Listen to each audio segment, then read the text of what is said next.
अस्सलामुअलैकुम स्टूडेंट। आज हमने अपना थ्योरम नंबर 6 चैप्टर नंबर 12 का करना है। आखिरी थ्योरम है चैप्टर नंबर 12 का।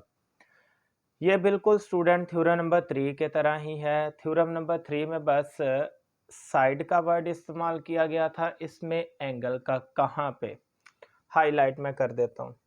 कहता है the bisectors of an angle of a triangle are concurrent.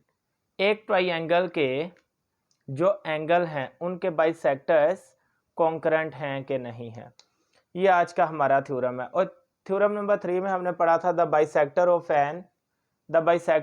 Of the side of a triangle are concurrent. तो स्टूडेंट वो साइड के बाइसेक्टर थे, ये एंगल के बाइसेक्टर है। थ्योरम नंबर 3 में आपने देखा होगा ये साइड, एक इस साइड का बाइसेक्टर, एक इस साइड का, एक इस साइड का, तीन साइडों के बाइसेक्टर एक नुक्ता से गुजरे तो कॉन्करेंट। और एंगल के बाइसेक्टर क्या होते हैं स्टूडेंट, ये देखें, एक ये बाइसेक्टर है, एक इसका बाइसेक्टर है, एक इस एंगल का बाइसेक्टर। अगर तीनों एक ही पॉइंट से गुजरे तो हम कह देंगे ये आपस में कॉन्करेंट है। तो थ्योरम नंबर 3 और 6 में यही फ़र्क है कि वो साइड के बाइसेक्टर का थ्योरम था और थ्योरम नंबर 6 एंगल के बाइसेक्टर का थ्योरम है। जिसको तो थ्योरम 3 आता है उसकी जहाँ जहाँ पे साइड का जिक्र किया गया उसी तरह थ्योरम नंबर के साइड की जगह एंगल का जिक्र किया जाएगा। इस तरह ये थ्योरम नंबर 6 हमारा हो जाएगा। इंतहाई ईजी है, तवज्जो रखिएगा स्टूडेंट। कहता है the bisector of an angle of a triangle are concurrent. क्या एक ट्राइंगल के जो एंगल के बाइसेक्टर हैं वो एक ही नुक्ता से गुजरते हैं। तो स्टूडेंट यहाँ पे सिर्फ उसने सारा कुछ पूछा है। एक ट्राइंगल बना लेते हैं, इस ट्राइंगल को नाम देते हैं ए, बी और सी का। आज के थ्योरम में स्टूडेंट उसने बस हमें एक ट्राइंगल दी है, बाकी सारा का सारा काम कंस्ट्रक्शन का होगा। सबसे पहले यहाँ पे हम हेडिंग्स दे लेते हैं गिवन की। आज के गिवन में बताया कुछ नहीं गया, सारा कुछ पूछा है।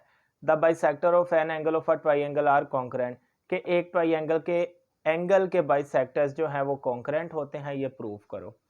तो गिवन में स्टूडेंट बस हमें एक ट्राइंगल दी गई है, तो यहाँ पे हम लिख लेते हैं गिवन में है triangle A B C. Theorem 3 का भी गिवन है इसी तरह था स्टूडेंट। आगे है हमारे पास टू प्रूफ। आज का टू प्रूफ जो है अपने पास, ये पूरी स्टेटमेंट जो ऊपर है आप इसी को वैसे ही उठा के लिख दें तो ये भी हमारे पास टू प्रूफ में लिखा जा सकता है। लेकिन हम एंगल की जगह एंगल के नाम लिखेंगे। उसने लिखा the bisector of an angle, हम लिखते हैं द बाइसेक्टर्स ऑफ एंगल। कौन कौन से, एक ए का एंगल हो सकता है स्टूडेंट, एक बी का हो सकता है और एक सी का। हम लिखेंगे the bisectors of angle A, angle B and angle C are concurrent.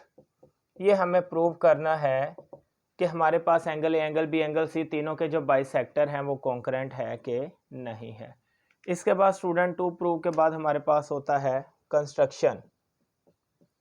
Construction सबसे इंपॉर्टेंट है स्टूडेंट, आज का सारा काम ही तकरीबन कंस्ट्रक्शन का है। कंस्ट्रक्शन में आपको याद होगा जैसा हमने थ्योरम नंबर 3 में पढ़ा था कि हमने ए बी और बी सी का बाइसेक्टर ड्रॉ किया था जो पॉइंट ओ पर आकर मिला। वहाँ तो हमने ए बी और बी सी साइड का बाइसेक्टर ड्रॉ किया, जहाँ पर आकर मिला उसको हमने पॉइंट ओ का नाम दिया।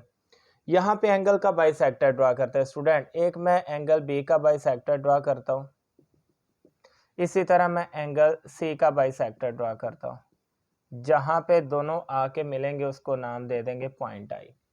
तो यहाँ पे इंग्लिश में लिखेंगे draw bisector of angle B and angle C which meet at point I. यहाँ पे लिखते हैं student draw bisectors of angle B and angle C which meet at point I, जो कि कहाँ पर आके मिले स्टूडेंट, पॉइंट आई के ऊपर। इसके बाद एक और काम करते हैं, हम क्या करते हैं यहाँ पे एक बाइसेक्टर ड्रा करते हैं जिसका नाम आई डी रख लेते हैं। तो ये जो आई डी बाइसेक्टर है स्टूडेंट, ये मैंने ए बी के ऊपर ड्रा किया। यहाँ पे लिख लेते हैं I D bisector A B का। इसी तरह स्टूडेंट यहाँ पे एक बाइसेक्टर ड्रा कर लेते हैं आई एफ जो है स्टूडेंट ये ड्रा कर लेते हैं बी सी के ऊपर। इसी तरह स्टूडेंट एक और बाइसेक्टर यहाँ पे ड्रा करते हैं आई ई जो है स्टूडेंट ये बाइसेक्टर ड्रा कर लेते हैं ए सी के ऊपर। इसका क्या मकसद है स्टूडेंट, देखें थ्योरम नंबर 3 जो था वो रिलेट करता था थ्योरम 1 के साथ। इसी तरह थ्योरम नंबर 6 जो है ये रिलेट करता है थ्योरम 4 के साथ। वो कैसे? थ्योरम 4 में हमने पढ़ा था any point on the bisector of an angle is equidistant from its arms. जब हमने स्टूडेंट प्रूव किया था P से R और P से Q ये दोनों फासले आपस में क्या हैं? बराबर हैं। इसी तरह ये भी शक्ल ऐसे ही बन रही है I से D, I से F। Any point on the bisector of an angle is equidistant from its arm. Any point on the bisector of an angle is equidistant from its arm. ये दोनों शक्लें सेम है। यही वजह है कि हमें यहाँ पे बाइसेक्टर का सहारा लेना पड़ा, क्योंकि हमने इसकी आर्म्स को बराबर रखने के लिए इन्हीं बाइसेक्टर की मदद लेनी थी। तो यहाँ तक स्टूडेंट ये जो मैंने थ्योरम आपको करवा दिया कंस्ट्रक्शन तक, यहाँ तक हमारा 4 नंबर का थ्योरम मुकम्मल हो चुका है। कंस्ट्रक्शन को एक दफ़ा फिर देख लें। सबसे इंपॉर्टेंट पार्ट है, हमने क्या किया, एंगल बी और एंगल सी पे बाइसेक्टर ड्रा किया जो कि आई पर आकर मिला। लिखा है draw bisectors of angle B and angle C which meet at point I.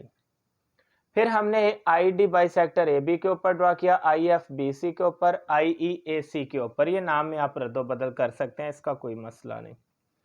यहाँ तक स्टूडेंट हमारा 4 नंबर का थ्योरम हो चुका है। अब हम अपना अगला 4 नंबर का मोस्ट इम्पोर्टेंट पार्ट सॉल्व करते हैं। अब स्टूडेंट हमने प्रूफ को सॉल्व कर लेना है। प्रूफ आपको पता है एक ही ऐसा पार्ट है जो कि 4 नंबर का होता है। इसमें स्टूडेंट 2 चीज़ें होती हैं, एक स्टेटमेंट होता है, एक रीज़न होता है। जो भी हमें स्टेटमेंट देनी है हमें उसकी रीज़न लाजमी देनी है। तो सबसे इम्पोर्टेंट पार्ट को अब हम सॉल्व करने जा रहे हैं। अब स्टूडेंट हमें ये प्रूव करना है आया कि ये जो नुक्ता आई है ये तीनों के बाइसेक्टर के ऊपर पड़ा हुआ है कि नहीं पड़ा। स्टार्ट करते हैं स्टूडेंट। यहाँ पे मैं आपको थ्योरम 4 की याद दिलाता हूँ। Any point on the bisector of an angle is equidistant from its arms. नुक्ता बाइसेक्टर के ऊपर कोई भी पड़ा हो उसकी आर्म से बराबर फासले पर होगा। मतलब आई से डी का फासला, आई से एफ का फासला ये बराबर है। तो यहाँ पे स्टूडेंट मैं लिख देता हूँ आई डी जो है वो इक्वल है आई एफ के। और स्टूडेंट इसको इक्वेशन 1 का नाम दे देते हैं। I D equal I F कैसे पता चला? थ्योरम नंबर 4 से। जैसे थ्योरम नंबर 3 में हमें कैसे पता चला था? थ्योरम नंबर 1 की स्टेटमेंट से।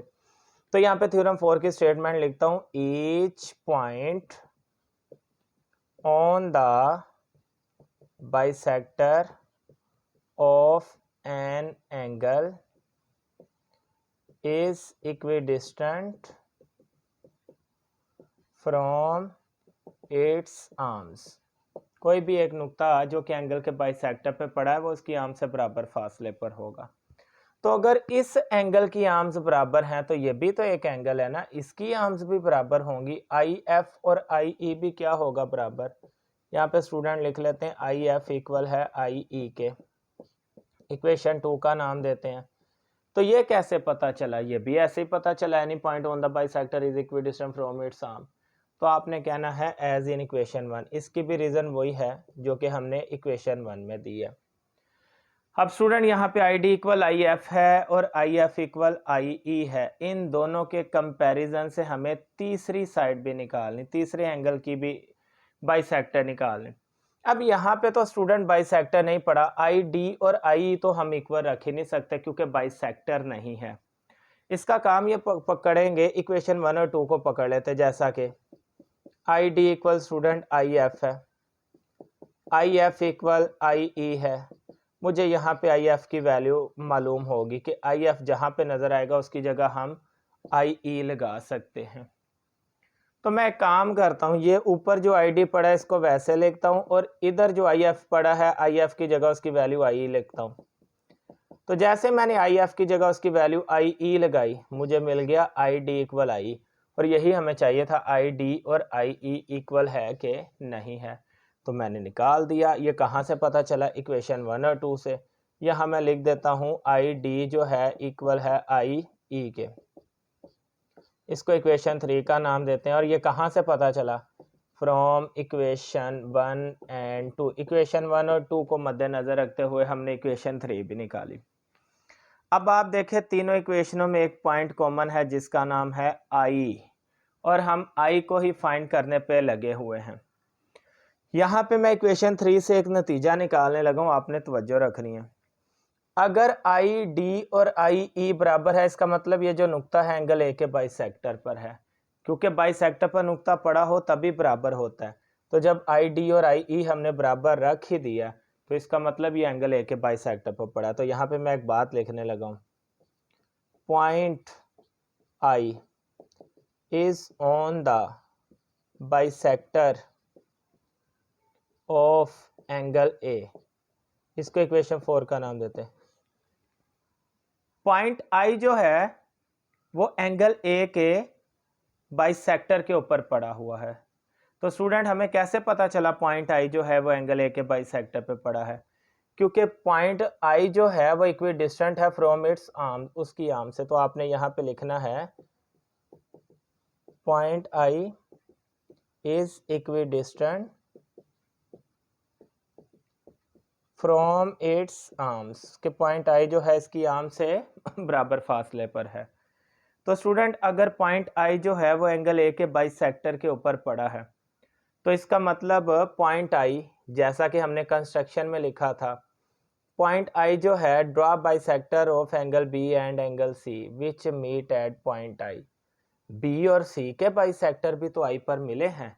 तो यहाँ पे लिखते हैं but point I is on the bisector of angle B and angle C, के पॉइंट आई जो है वो एंगल बी के बाइसेक्टर पर भी है और एंगल सी के बाइसेक्टर पर भी है। ये बात हमें कहाँ से पता चली? कंस्ट्रक्शन से। तो यहाँ पे हम इसके रीजन देंगे कंस्ट्रक्शन, इसको नाम देते हैं इक्वेशन 5। इक्वेशन 4 और 5 हमारा थ्योरम मुकम्मल करने लगा। इस इक्वेशन को तवज्जो से देखिएगा। अगर स्टूडेंट पॉइंट आई जो है एंगल ए के बाइसेक्टर पर भी है और पॉइंट आई एंगल बी और एंगल सी के बाइसेक्टर पर भी है, तो पॉइंट आई एक ऐसा पॉइंट है जो तीनों के बाइसेक्टर के ऊपर पड़ा है। तो जो पॉइंट तीनों के बाइसेक्टर के ऊपर पड़ा होगा, जाहिर सी बात है वो क्या होगा? कॉन्करेंट होगा। तो यहाँ पे हम नतीजा निकालते हैं, हेंस प्रूव्ड, कि हमने प्रूव्ड कर लिया। क्या?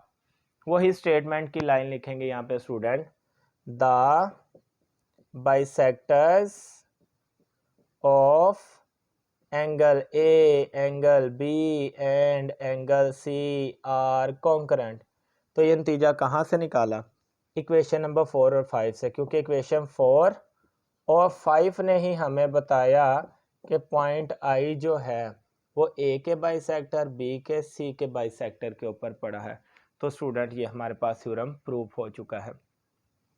अगर आपको थ्योरम नंबर 6 समझ आया, इसको दोस्तों के साथ शेयर करिएगा।